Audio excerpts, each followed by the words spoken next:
नमस्कार दोस्तों, आपका सिद्धि का चैनल पर बहुत बहुत स्वागत है। महाभारत के युद्ध में कौन और कैसे बनता था लाखों सैनिकों का भोजन। आज की इस वीडियो में हम जानेंगे कि महाभारत युद्ध में लाखों सैनिकों का भोजन कैसे बनता था। लेकिन इससे पहले कि हम ये वीडियो शुरू करें, आप सभी से निवेदन है कि अगर आप इस चैनल पर नए हैं तो हमारे चैनल को सब्सक्राइब कर वीडियो को लाइक और शेयर ज़रूर करें, जिससे कि समय समय पर आपको हमारी वीडियो के नोटिफिकेशन मिलते रहे। तो चलिए शुरू करते हैं वीडियो को। महाभारत के युद्ध में कौरवों की ओर से 11 अक्षौणी सेना और पांडवों की ओर से 7 अक्षौणी सेनाओं ने भाग लिया था। यानी इस युद्ध में सभी महारथियों और सेनाओं को मिलाकर करीब 50 लाख से अधिक लोगों ने भाग लिया था। लेकिन यहाँ अब सवाल ये उठता है कि इतनी विशालकाय सेना के लिए युद्ध के दौरान भोजन कौन बनाता था और कैसे यह सब प्रबंध करता था। और सबसे बड़ा सवाल यह है कि जब हर दिन हजारों लोग मारे जाते थे तो शाम को किस हिसाब से खाना बनता था। आइए जानते हैं विस्तार से। महाभारत को हम सही मायने में विश्व का प्रथम विश्व युद्ध भी कह सकते हैं, क्योंकि उस समय शायद ही ऐसा कोई राज्य था जिसने इस युद्ध में भाग न लिया हो। उस काल में आर्यवत के समस्त राजा या कौरव अथवा पांडव के पक्ष में खड़े दिख रहे थे। हम सभी जानते हैं कि श्री बलराम और रुक्मी ये दो ही व्यक्ति ऐसे थे जिन्होंने इस युद्ध में भाग नहीं लिया था, किंतु एक और राज्य ऐसा था जो युद्ध क्षेत्र में होते होते ही युद्ध से विरक्त था, और वे राज्य था दक्षिण का उडुपी राज्य। जब इस राज्य के राजा अपनी सेना के साथ कुरुक्षेत्र पहुँचे तो कौरव और पांडव दोनों ने उन्हें अपने अपने पक्ष में लेने का प्रयत्न करा, लेकिन उडुपी के राजा बहुत दूरदर्शी थे। उन्होंने श्री कृष्ण से पूछा, हे माधव, दोनों ओर से जिसे देखो युद्ध के लिए आतुर दिखता है, किंतु क्या आप किसी ने सोचा है कि दोनों ओर से उपस्थित इतनी विशाल सेना के भोजन का प्रबंध कैसे होगा। इस पर भगवान श्री कृष्ण ने कहा, महाराज, आपने बिल्कुल सही सोचा है। आपकी इस बात से मुझे प्रतीत होता है कि आपके पास इसकी कोई योजना है। अगर ऐसा है तो कृपया बताइए। उसके बाद उडुपी नरेश ने कहा कि सत्य तो यह है कि भाइयों के बीच हो रहे इस युद्ध को मैं उचित नहीं मानता। इसी कारण इस युद्ध में भाग लेने की इच्छा मुझे नहीं है, किंतु ये युद्ध अब टाला भी नहीं जा सकता। इस कारण मेरी यही इच्छा है कि मैं अपनी पूरी सेना के साथ यहाँ उपस्थित होकर समस्त सेना के लिए भोजन का प्रबंध करूँ। राजा की बात सुनकर भगवान श्री कृष्ण ने कहा, आपका विचार उत्तम है।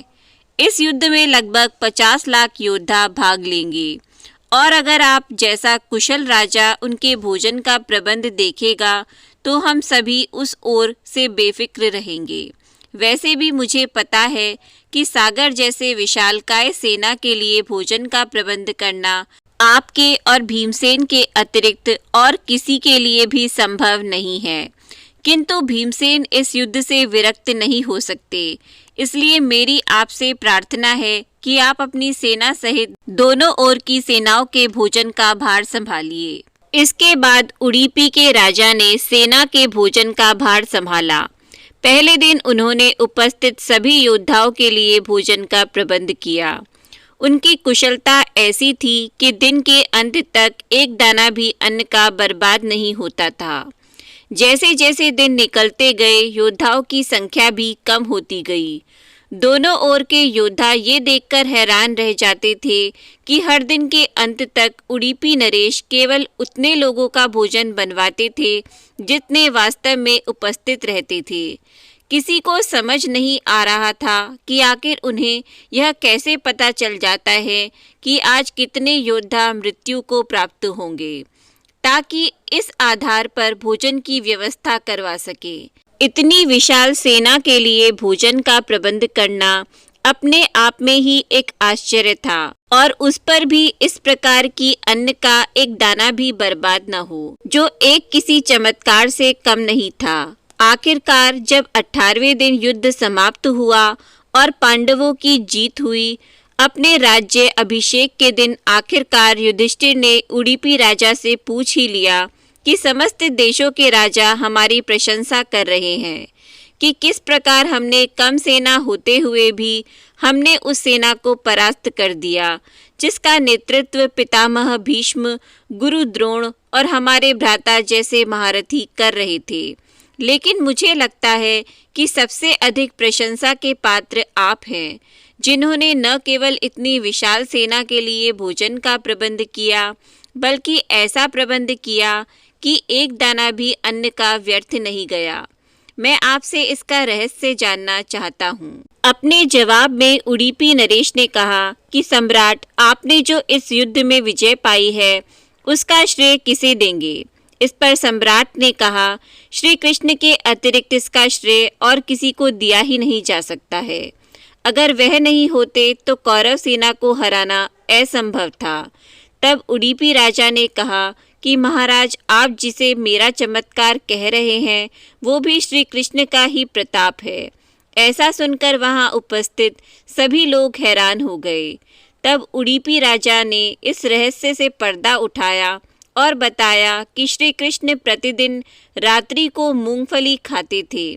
मैं प्रतिदिन उनके शिविर में गिनकर मूंगफली रखता था और उनके खाने के बाद गिनकर देखता था कि उन्होंने कितनी मूंगफली खाई है।